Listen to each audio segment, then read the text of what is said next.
Vous manquez de temps, vous aimeriez consacrer plus de temps à votre entraînement, mais tout un tas de contraintes personnelles ou professionnelles vous en empêchent. Vous savez que votre volume global d'entraînement est un des déterminants les plus importants pour votre progression. Alors, comment faire pour trouver l'équilibre parfait entre votre vie professionnelle, personnelle et votre passion pour la course à pied, sans risquer le surmenage, voire risquer la blessure? Eh bien, c'est le sujet de la vidéo du jour. Je m'appelle Nicolas Bourron, je suis kinésithérapeute de formation spécialisé dans la prise en charge des coureurs à pied et j'aide les coureurs à progresser et performer sans se blesser. Dans cette vidéo, vous verrez que même avec un emploi du temps chargé, il est possible de progresser sereinement en optimisant votre temps d'entraînement. Restez donc avec moi car à la fin de cette vidéo, vous aurez toutes les clés pour maximiser vos séances et éviter les erreurs les plus courantes qui mènent à la blessure et à la frustration. Alors oui, le volume d'entraînement est important, très important. Plus vous courez, plus vous allez vous adapter. Et plus vous courez, plus vous allez devenir économe, donc plus performant. Mais nous avons tous ce désir d'en faire toujours un peu plus, de repousser nos limites. Et ça devient souvent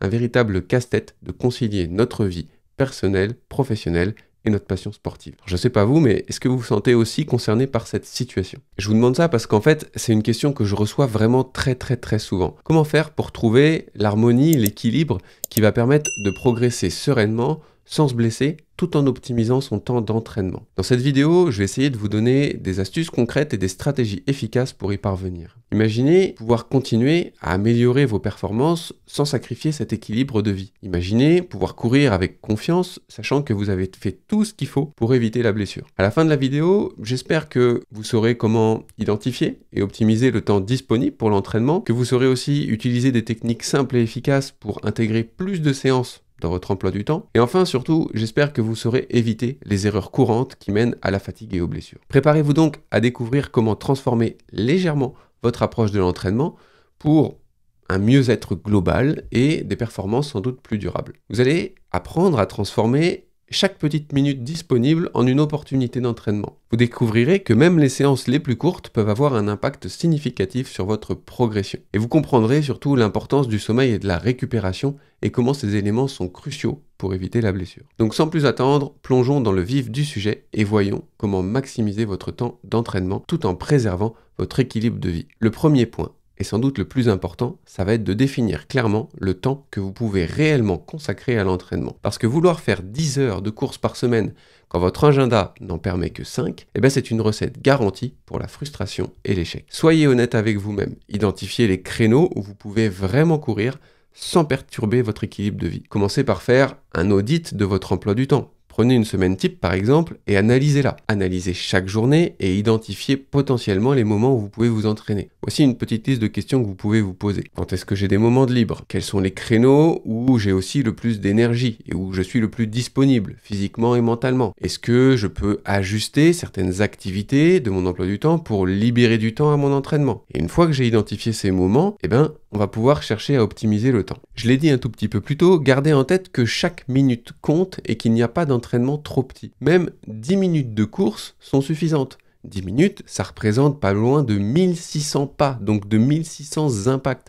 Ça fait quand même une belle séance de renforcement pour votre corps. Donc, chaque minute compte. Je vous partage maintenant quelques petites astuces supplémentaires. Essayez de fractionner vos séances. Ne partez pas du principe que 40 minutes, c'est le minimum pour faire une séance efficace. Si vous avez que 20 minutes, j'ai dit même 10 tout à l'heure, utilisez-les pleinement. Ces séances courtes et fréquentes peuvent être très bénéfiques. D'ailleurs, en parlant de fréquence, le deuxième conseil, ça va être de multiplier les stimulations. De courtes séances régulières peuvent être moins traumatisantes et plus bénéfiques sur le long terme. Par exemple, faire 3 séances de 20 minutes par semaine peuvent parfois être plus efficaces qu'une seule séance de 60 minutes. Je vous invite aussi à utiliser vos déplacements pour pratiquer. Courir ou faire du vélo pour aller au travail peut augmenter significativement votre volume d'entraînement. Alors certes, vous aurez sans doute besoin d'une douche au bureau, mais cela va vous permettre de transformer un temps qui est normalement perdu en un moment d'entraînement précieux. Je vous conseille également d'intégrer des routines de renforcement, des routines rapides, des routines de 15 minutes par exemple. Vous pouvez faire un petit circuit training ou des exercices type Tabata. C'est souvent très efficace. Mon conseil suivant, ça va être de planifier des week-ends sans voiture. Profitez des week-ends pour faire tous vos déplacements à pied ou à vélo. Ça va vous permettre de faire du volume, d'explorer de nouveaux endroits et de passer du temps dehors. Donc ces week-ends vont être tout aussi bénéfiques pour vous, votre entraînement, que pour la planète. Et enfin, le dernier conseil que j'ai envie de vous donner, ça va être de favoriser le sport en famille. Essayez d'impliquer votre famille dans vos activités sportives. Sans l'imposer, évidemment. Faire du vélo ou de la randonnée ensemble peut être non seulement très intéressant pour augmenter votre volume d'entraînement, mais ça vous permettra aussi de transmettre de belles valeurs. Et ainsi, vous pourrez concilier deux sphères capitales de votre vie, qui sont la famille et le sport. Une stratégie qui va être par contre à éviter absolument, ça va être de rogner sur son sommeil. C'est vraiment une variable non négociable. Le sommeil, c'est notre dopage le plus naturel et gratuit. C'est pendant ces moments de repos que votre corps va se régénérer et s'adapter. Si vous ressentez une fatigue persistante, des difficultés à récupérer ou si vous tombez fréquemment malade, eh bien ça peut être le signe que vous dépassez vos capacités d'entraînement et que vous avez perturbé votre équilibre. Donc il va falloir adapter votre charge sous peine d'aggraver la situation. Allez, je fais une petite pause dans la vidéo pour te dire que si tu souhaites collaborer avec moi, eh bien j'ai plusieurs solutions d'accompagnement à te proposer, allant du plan standard au coaching personnalisé avec suivi. J'ai aussi la possibilité de te construire un plan personnalisé sur mesure, mais sans suivi. Donc si tu es intéressé et que tu veux en savoir plus sur mes offres, je te laisse cliquer sur le lien dédié dans la description. J'ai maintenant accompagné plusieurs centaines de coureurs et coureuses et je serai vraiment ravi de découvrir ton projet. Je te dis à très vite de l'autre côté. Moi, je retourne à la vidéo. Comme expliqué plus tôt, une fois qu'on a bien défini le temps disponible pour l'entraînement, il est capital de planifier ces créneaux et de les bloquer dans l'agenda. Si vous ne bloquez pas ces moments, il y aura toujours une bonne raison de faire autre chose à la place. Il s'agit ici en fait de priorité. Donc si l'entraînement est une priorité pour vous, cela doit se refléter dans votre emploi du temps. Planifiez vos séances comme de vrais rendez-vous professionnels. Soyez à la fois flexible mais discipliné. Respectez ces créneaux comme des engagements avec vous-même. Respectez ces moments d'entraînement, c'est vraiment essentiel pour maintenir un équilibre sain entre toutes les sphères de votre vie. Pour savoir si vous progressez et si vous appliquez correctement ces conseils, je vous partage quelques indicateurs qui sont simples à surveiller. D'abord, ça va être de surveiller votre niveau d'énergie au quotidien. Comment est-ce que vous vous sentez après vos séances ? Le lendemain, est-ce que vous avez la capacité à enchaîner les entraînements sans difficulté? Surveillez aussi l'apparition des douleurs. Comment récupérez-vous des séances? Les entraînements sont-ils douloureux? Avez-vous des douleurs persistantes sur plus de 48 heures? Mais aussi surveillez vos progrès. Notez les améliorations de vos temps ou de vos distances, mais aussi de vos sensations associées en course. Et enfin, valorisez votre bien-être général. Vous allez vous sentir mieux mentalement et physiquement avec une meilleure gestion du stress. S'il y a des éléments à contrôler pour s'assurer de maximiser vos chances de réussite, il y a également des erreurs courantes à éviter.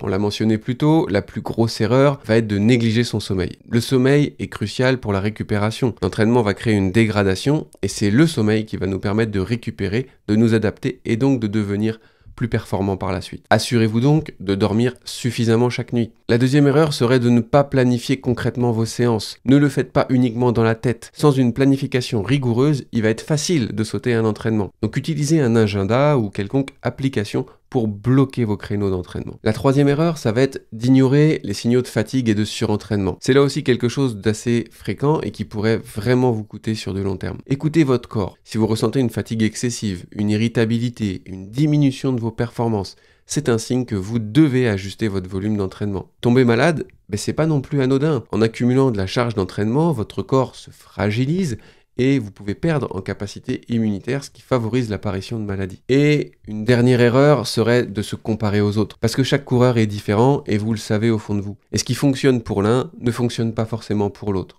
Donc concentrez-vous sur vos propres sensations, vos propres progrès et ajustez votre entraînement en conséquence. Normalement, en appliquant ces conseils, vous allez non seulement progresser en course à pied, mais aussi améliorer votre qualité de vie. Chaque petit ajustement compte et contribue à votre succès global. Alors prenez bien le temps de planifier, d'optimiser et de respecter vos besoins en récupération. Vous verrez que les résultats seront clairement à la hauteur de vos attentes. Pour conclure cette vidéo, j'aimerais revenir sur le point qu'il est absolument essentiel d'être au clair sur votre capacité d'entraînement. Ce temps disponible sans perturber votre vie familiale, professionnelle et sociale va directement définir votre volume d'entraînement, définir celui que vous pourrez assimiler. Et en fonction de ce volume, vous allez pouvoir définir vos objectifs de manière réaliste, parce que préparer un ultra de 170 bornes avec juste 2-3 heures par semaine, c'est pas vraiment réaliste et ça pourrait même être dangereux. Alors attention, je dis pas que c'est pas possible, juste qu'il s'agit pas là des conditions optimales. L'objectif de cette vidéo, c'est surtout de prendre conscience des enjeux. Après,